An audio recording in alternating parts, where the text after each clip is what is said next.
सबसे पहले आप लोग ये चेक करें, ये है हॉर्वेन की जो इलेक्ट्रिक बाइक है CR1 प्रो, उसकी सीट। और ये मेरा हाथ आप देखें पूरा मतलब फिक्स आ रहा है सीट पर। ये 1 बालिश, ये 2 और ये 3 और ये तकरीबन थोड़ा सा ये हिस्सा भी आ रहा है। बाकी इसकी सीट देखें, ये 110 जो कि मेरे पास है ऑलरेडी, आप लोगों ने इसकी वीडियो देखी हुई है। और इसका सीट देखें सबसे पहले, और सेम सीट है, मतलब सेम लंबाई में तो सेम है तकरीबन, लेकिन चौड़ाई में जो है सीट, लंबाई में भी थोड़ी मार खा रही है, लेकिन चले हम लंबाई को कंसीडर कर लेते हैं, लेकिन चौड़ाई में तो वो जीत जाती है हॉर्वेन। बाकी इसका जो पीछे का स्टैंड है, आप अच्छा खासी एक बॉक्स लगा सकते हैं जिसके ऊपर। तो ये एक शुरुआती वीडियो थी, मैंने कहा आपको एक थोड़ा डिफरेंस भी दिखा दूँ 110 और इलेक्ट्रिक बाइक के अंदर और पेट्रोल बाइक के अंदर। तो बाकी हम लोग चलते हैं इस बाइक की पूरी रिव्यू करते हैं कि मैंने परचेज़ करी है, तो बाकी देखते हैं इसमें है क्या क्या चीज़।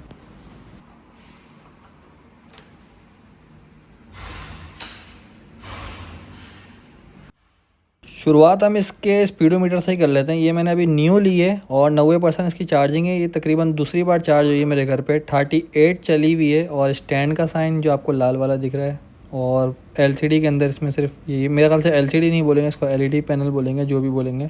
तो ये CR1 प्रो है, QBB5 भी आती है इसके अंदर, जो इसका टॉप ऊपर का वेरियंट है। और सेम मोटर है, सेम बैटरी है उसके अंदर भी, लेकिन बस वो थोड़ी सी 6 लाख की पड़ती है। तो लाइट इसमें एलईडी वगैरह दे दी है इन्होंने। और यूरोप पे मेरे ख्याल से कानून है कि हेडलाइट का बटन नहीं होता, तो इसलिए ये इंपोर्ट वहीं से हुई है। तो इंडिकेटर वगैरह के सारे ऑप्शन आपके इस एलईडी पैनल के अंदर आते हैं। एलसीडी पैनल के अंदर इंडिकेटर आ गया आपका, आप लाइट हाई लो कर सकते हो उसके अंदर। और ये आपका पार्किंग मोड आ गया। पार्किंग मोड से मैंने हटा दी, और जैसे मैं थोड़ा देर से प्रेस करके रखूँगा तो हट जाएगी। बाकी आपको ये भी हटाना लाजमी है भाई। जैसे ही आप ऊपर करोगे ना अपना साइड स्टैंड, और उसके बाद पार्किंग दबाओगे, तो ये पार्किंग से हटेगी, वरना अदरवाइज़ जैसे मैंने अभी हटाने की कोशिश करी तो नहीं हटेगी।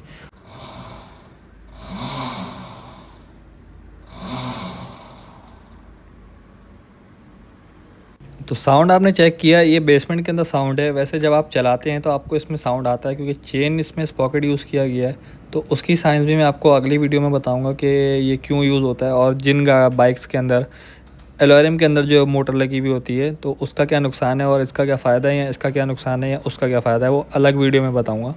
तो हैंडल लॉक भी इसके ऊपर ही है। और सबसे अच्छी चीज़ जो है मुझे इसकी लगी कि इन्होंने टैंक का जो यूज़ किया है वो मुझे बहुत अच्छा लगा।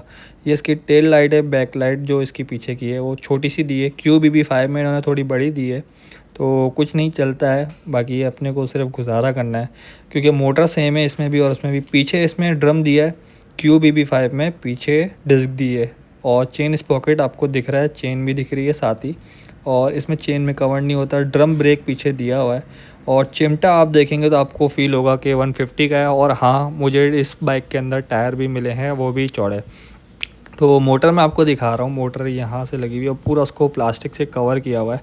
सबसे मेन चीज़ जो मैं आपको बताना चाह रहा हूँ, क्वालिटी। और ये आप अंदर की क्वालिटी चेक करें, आपने सिर्फ इस पर क्वालिटी को चेक करना है। जो एक नॉर्मल बाइक्स होती हैं जो क्वालिटी बताती है कि बाइक की, तो इस वजह से भी मेरा इस पर मूड था। और टायर इसमें आप देखेंगे तो टायर का ये सारा इन्होंने इम्पोर्टेड ही डाला हुआ है। टायर का साइज़ मैं आपको यहाँ पर लिख रहा हूँ, तो ये आपको पता चल जाएगा टायर का साइज़। और टायर का साइज़ स्ट्रीट टायर है, मतलब 50-50 रेशियो याद होगा, मैंने आपको 110 में डलवाए थे मैंने अपनी। तो ये टोटली स्ट्रीट टायर है, तो इसलिए इसकी ग्रिप बड़ी मज़े की है टायरों की, जो बात है। और मुझे चेंज करवाने की नीड नहीं है। अगर मैं GR पे भी जाता, क्योंकि मेरा मूड था कि GR या 150, ये वाली GR 150 या फिर ये, वो 5,52,000 की थी। तो इसमें जो आपको ये गोल सा सुराख दिख रहा है या राउंड लेफ़्ट साइड पे, ये इसका USB पोर्ट है। तो यहाँ पर आप चार्ज कर सकते हो बाइक वगैरह जो भी हो, मतलब मोबाइल वगैरह, सॉरी। और काफ़ी बड़ा, काफ़ी मतलब कह सकते हैं आप बड़ा इसके अंदर स्पेस है। आप कुछ भी रख सकते हैं, इसका चार्जर ही रख सकते हो इवन, कि अगर आप मेहमान के जा रहे हो तो उधर लगा दिया। कहीं भी आप शॉप जाते हो तो आपने चार्जर रख लिया, बाकी आपने मोबाइल वगैरह रख लिया, कुछ चीज़ आपने सेव करके रखनी है तो वो आप यहाँ रख सकते हो। फ्रंट पे आपको डिस्क मिलती है। आप इसकी लॉयर रिम वगैरह की क्वालिटी चेक कर सकते हो कि क्वालिटी बताती है साइड से जो उसमें चीज़ें लगी हुई होती हैं। चिमटा चेक करो अभी आप यहाँ पर।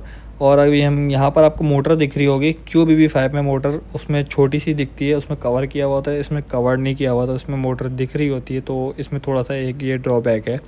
लेकिन मेरे लिए नहीं है, चलता है। जम की क्वालिटी आप चेक करें, जम को अगर मैं कंपेयर करूँ 110 से और इसमें, तो समझ लें सेम सेम है ना, वो इससे ऊपर है ना ये उससे ऊपर है, सेम कहेंगे सेम। अगर आप मुझे बोलेंगे कि वो ऊपर होगी, नहीं, बिल्कुल सेम है और दोनों के जंप बिल्कुल एग्जैक्ट मज़े के जंप पे। और इसमें जो सामान यूज़ किया गया ज़्यादातर वो नॉर्मली यूज़ किया गया कि आप एक्सचेंज कर सकते हो, मतलब नॉर्मली मिल भी जाता है, ये एलईडी वगैरह भी नॉर्मली आप यूज़ कर सकते हो। लाइट आपको पता है, ये लाइट भी मिल जाती है आपको नॉर्मली, और एलईडी लाइट यूज़ करी गई है, 24/7 ऑन होती है यूरोप के कानून की वजह से, क्योंकि वहाँ पर यही कानून है। ये प्लास्टिक का इसमें यूज़ किया हुआ है, QBB5 में जो इसके ऊपर का वेरिएंट है उसमें लोहा यूज़ किया हुआ है। आप इसकी क्वालिटी चेक करें, ये मैं आपको इतने करीब करीब से यूँ दिखा रहा हूँ कि इससे पता चलता है कि जो नॉर्मल चीज़ यूज़ हुई हुई होती है। और ये जो है इसके फिन्स हैं, ये हॉर्न की जो होल्स हुए हैं ये हॉर्न के, और जो नीचे जो मैं ये हाथ लगा रहा हूँ ये इसकी बैटरी के अंदर हवा जाने के लिए, कि इसकी बैटरी भी वेंटिलेटेड रहे। वैसे तो नीड नहीं है उसको हवा की इतनी, लेकिन नॉर्मल भी हवा की नीड होती है कि वेंटिलेटेड रहे जब यूज़ हो रही हो, और ये इनफ है इतनी वेंटिलेशन। डिस्क ब्रेक की क्वालिटी ओके, बिल्कुल मतलब परफेक्ट है, जैसे GR150 में होती है या CB150 में क्वालिटी होती है, सेम एग्जैक्ट वही है। और आप जम्प्स की क्वालिटी देखें, कलर देखें, ऐसा नहीं होगा कि कलर इसमें कहीं से खुरदुरा है या कहीं से फिनिशिंग में लूज़ वगैरह हुआ हुआ कंपनी का। और ये जो ब्रांड है ये माना हुआ ब्रांड है यूरोप का, ये 10 साल से वहाँ से तो ये लोग बना रहे हैं, और पाकिस्तान में इनको आए हुए 1 साल हुआ है। तो ये फ्रंट का टायर भी इसमें बड़े मज़े का है। और इसमें मैं आपको बताऊँ, मैं काफ़ी टेस्टिंग करी है और आगे भी वीडियोज़ आएंगी, 3 बंदों को ही बिठा के मैंने इसमें चलाया है, जो कि रिकमेंडेड नहीं है, 2 बेस्ट है। और इसकी रेंज की भी रिकमेंड है। और मैं आपको ये भी बता दूंगा कि आपको ये कराची के अंदर रहते हुए कहाँ से मिलेगी, क्योंकि मेन है कि कराची में इसके डीलर अभी फ़िलहाल एक हैं, जिसका मैं लिंक दे दूंगा डिस्क्रिप्शन में, गूगल मैप भी दे दूंगा, तो आप वहाँ से जाके उनसे बात कर सकते हैं। मैं जब गया तो उनके पास ये 2 अवेलेबल थे, रेड और ब्लू में CR1 प्रो। और ये स्टिकर मुझसे आते हुए ही निकल गया इसका, क्योंकि आप इसकी जंप वगैरह की चेक करें क्वालिटी। मेन मैं आपको दिखाना चाह रहा हूँ क्वालिटी, क्योंकि बाइक तो टोटली सेम है, और ये यहाँ से इसका कलर वैसे ही उतरा हुआ है जो वहाँ से मुझे मिला। और ये चीज़ इसकी आप चेक करें, पार्किंग का, ये सारी क्वालिटी मैं आपको बता रहा हूँ। हाँ, इसमें क्रैश गार्ड के लिए जो साइड में लोहे होते हैं वो नहीं है। और पीछे आ जाएं आप लोग, पीछे आप इसका वो देखें टेल लाइट, ये प्लास्टिक का इसमें मड गार्ड पीछे का, जो कि 110 वगैरह में भी, GR में भी प्लास्टिक का होता है। और इसकी सीट की अगर आप कंफर्ट की बात करें तो सीट इसकी बहुत ही मज़ेदार है। अभी मैं तकरीबन इसको 100 किलोमीटर हम लोगों ने चला लिया है, मैं समझ लें सभी चला रहे हैं, दोस्त यार भी चला रहे हैं, घर वाले भी चला रहे हैं, तो सभी मज़े ले रहे हैं। फ़र्स्ट टाइम कोई चीज़ है तो सभी उसको चेक कर रहे हैं कि भाई ये क्या है, क्या चीज़ है, क्या है क्या नहीं है, मज़े की है। तो क्योंकि घेर नहीं है, सबसे अच्छी चीज़ मुझे इसमें ये लगी कि क्लच नहीं है और घेर नहीं है, तो उसकी वजह से जो थकावट होती है वो मुझे फ़ील हुई। फ़िलहाल जो अभी तक मेरे रिव्यूज़ हैं, चार्जिंग टाइम तो मैं अभी इसका कैलकुलेट कर रहा हूँ, फ़िलहाल जो मुझे ये चार्जिंग दे रही है तो 75 तक ये मुझे अभी फ़िलहाल दे रही है, क्योंकि 3 या 4 साइकिल हुए हैं। कंपनी बोलती है कि तकरीबन आप 9-10 साइकिल तो करें, उसके बाद जाके इसकी जो बैटरी है वो एक रिकमेंडेड उस पर आती है। वैसे 90 किलोमीटर की रेंज का कंपनी बोलती है, और अभी ये मुझे फ़िलहाल 75 जो मैंने कैलकुलेट करी है 100 किलोमीटर के अंदर, तो मुझे फ़िलहाल ये 75 दे रही है जो मैंने कैलकुलेशन करी है। तो अब तक मैं 3 बार इसको वैसे ही चार्ज कर चुका हूँ।